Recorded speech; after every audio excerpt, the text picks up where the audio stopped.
Welcome again, everyone. Let's go straight into our program this afternoon. We're starting with the governor of Lagos State, Babajide Sanwo Olu, as he approves the rehabilitation of 60 public schools in Lagos.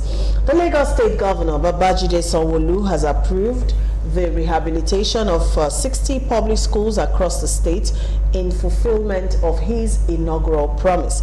The Commissioner for Education, Mrs. Folashade Adefisayoto, said in a statement on Monday that the bold vision of the governor on the rehabilitation of the schools would herald a new vista that would reposition the education sector in the state. She said, these schools, 10 from each of the 6 education districts, are part of the effort and impact-driven activities in kickstarting transformation in the education sector. This is aimed at improving standard and quality of education as well as education management in Lagos State.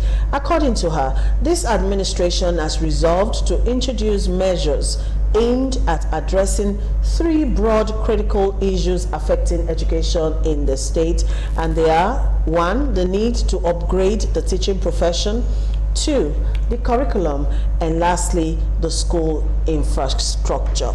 All right, gentlemen, let's talk about this rehabilitation of public schools. Prince Chilaka. For me, it's not just about rehabilitating the public schools in terms of structure. It's more in terms of manpower. You know, we're talking about teachers. Where are the teachers who are going to teach? You know, you could rehabilitate anywhere, but we want a situation where the children must have teachers who are grounded. The problem with our educational system today is that we do not have grounded teachers. And you know, when you have a discussion with most of these children in public schools, you really get worried at what is going on, and you ask yourself, are they really in school, or are they in some mushroom places? So sometimes it's not about the building, what's about the knowledge that is being impacted. And then I would add this: if the government has decided to refurbish some schools, they must also realize that there are no libraries in any of these schools. So that should be the first thing they should be looking at. You know, we should look at the issue of free education. How can that be implemented? Free books. And conducive learning environment as well. Free being free, you know, across board. Yes. Okay. And then, you know, ensure that teachers are well remunerated and the right teachers are employed. Okay, all right, Mr. Tanner. Excuse me. Let me start like this. First of all, let me applaud our governor. He has started in the right way. He promised to rehabilitate these schools, and it's standing by his trying to redeem his promise. Okay. Promise.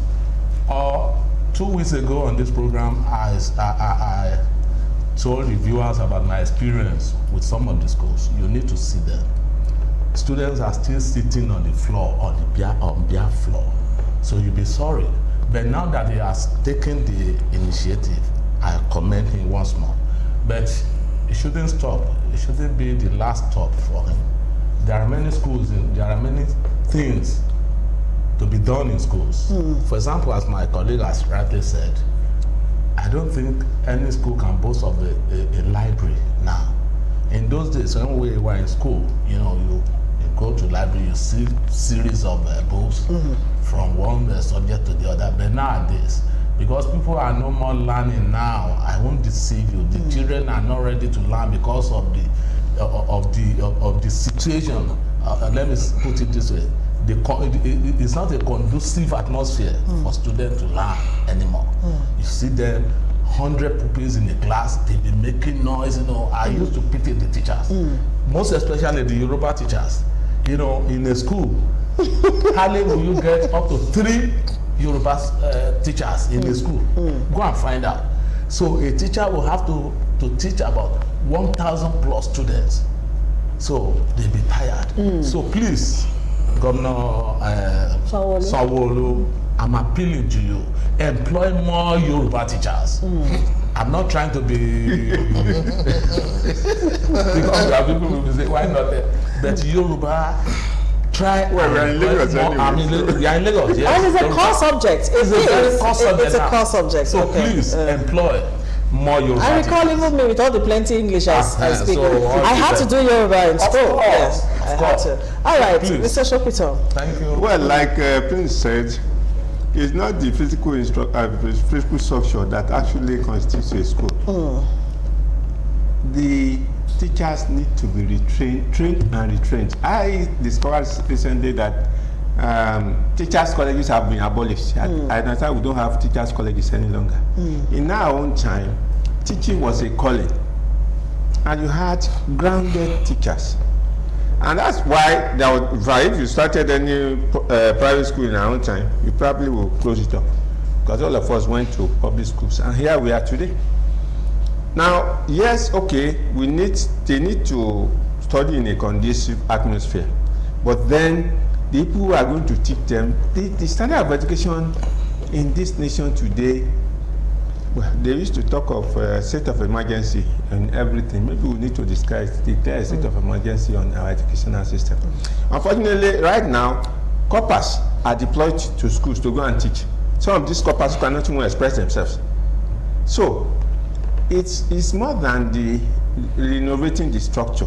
There's need to really train and retrain the teachers, so that if the government thinks it's worthwhile, maybe it's either they find a substitute for these teachers' colleges, teachers' training, because they had a scheme of studies for teachers which prepared them for this. I normally congratulate people who teach. I envy them. Yes, I thank God. Without being modest, I am a very brilliant person. But imparting the knowledge to another person is another. You're not gifted that way. Yes, a lot of us are like, I know I will make a good teacher. Not because I'm not that patient, you know, like you're not getting it. Why are you not getting it? Patient. I've said it several times on this program. I wasn't the patient one. My parents were patient. They waited 7 years to have me, so that's where the name came from. So, but I know I'm not a very patient person, especially when I'm teaching and you are not getting it. You know, so that shows that teaching, you know, it's a gift. It's a vocation. You have to have that gift. Yes. But then you did raise a very salient point, you know, which is on the issue of even textbooks being used to impact this knowledge.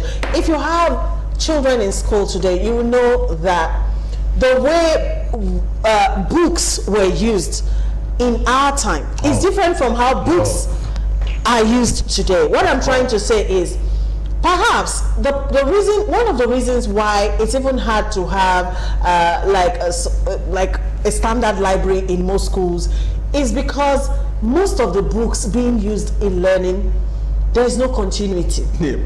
You can't pass it on. I don't know if you get what I'm trying to say. When I was in school, I recall you could pick up a physics textbook, and that is the textbook that is used over time. Maybe your eldest brother used it, the one after that, you still use it.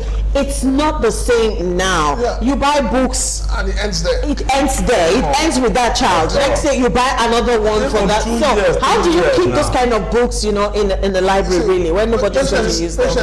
The problem is that those who are managers of our educational system have allowed corruption to come into the system, because all it takes is for me to publish a book and I go to the curriculum. I just publish my book and I go to whoever is in charge. Exactly, at that school. And then they just bring it in. Without, you know, the government should streamline that, where the book you use, and some other person should still use the cross board, because every school to his own. So there's no uniformity. And also, I think that the Lagos State House of Assembly and also the federal government needs to wake up from sleep. You cannot be giving budget, mega sums as budget for education, and you expect people to be educated. We need to prioritize our needs and our wants in this country. We need to understand that without education, this country cannot move forward. Sure. So the government should cut down on other sectors and put those money into education. Everybody in government today is a beneficiary of public school. Let us say the truth the way it is. And if they didn't benefit the way a lot of them won't be where they are today. So I don't know why there is this, I think there's this conspiracy to kill public schools. So government needs to wake up and begin to also look at private schools. Okay. Because a lot is going wrong. You know, private schools, as far as I'm concerned, they're all there to make money. They have become money-making machines. So something needs to be done about it. Okay, all right, So Mr. another Tara. thing is this, you know, concerning the tests being used in schools, you know, they normally go through the curriculum. That is where they select most of these books. But some people are still coming behind the door to present their books. I'm very sorry to say this, whether the book is okay or not. We that are publishing literatures, we know what I'm talking about. Because once they approve your book, the book is supposed to be used for 3 years. But between you and I, once your book is used for at least for a year, you just see another book resurfacing from the back door. So this thing is killing education. Another thing is this. If a law could be passed that every government worker, or let me say all our politicians in government governance, at least should have their children in these public schools. If a law is enacted in that way, I believe they will opt their doing, because they don't care. They don't have their children in schools, so that is why they can do and undo. So it must be passed into law that if you want to rule us, or if you want to lead us, make sure your children are they are part of us. So because a person that wears the shoe knows where it pinches. Okay, all right, Mr. Shokito, you want to add? Well, I am aware that Governor Jakonde's children, all in fact, starting from Awolowo himself, his children all went to public schools. In fact, they were my wife's mates in school. So Jakonde's children all went to school in what's that there, and the benefit of that is that when the children come back from school, they're able to tell their father what is going on in that school. So you know what is happening to government policies all over the place. So there is need to really, and in any case, the budgeting for education has to be reviewed. The UNESCO recommends about 26%. 25. Now, this year, even if you add the one that was voted for universal primary education, the one for education is 48 billion. Then for universal primary, it's 112 or so. That comes to about 160 billion out of 10 trillion. 10 trillion. What percentage is that? So these are issues that really need to be addressed. If you really want, there's no nation let's show how serious we are about education, right from where the budget. So, okay, and also, well, while we are applauding the Lagos State Governor for at least making this move, what we're saying is a lot more still needs to be done in terms of fixing, basic education in Lagos State. Let me not even go to Nigeria, because that is like a bigger issue. Let's stay with Lagos State. Now, in Lagos State alone, the government provides free education for well over 1 million pupils, and that's between primary and secondary schools. And of this number, how many teachers really do we have? That's the big question. So I'm happy that they're thinking about upgrading the teaching profession. By upgrade, I'm hoping what they mean is training and retraining teachers, and even recruiting much more, so that we can have more teachers across board. A situation where you have 100 pupils to one teacher in a classroom, how much can that teacher really do? How much?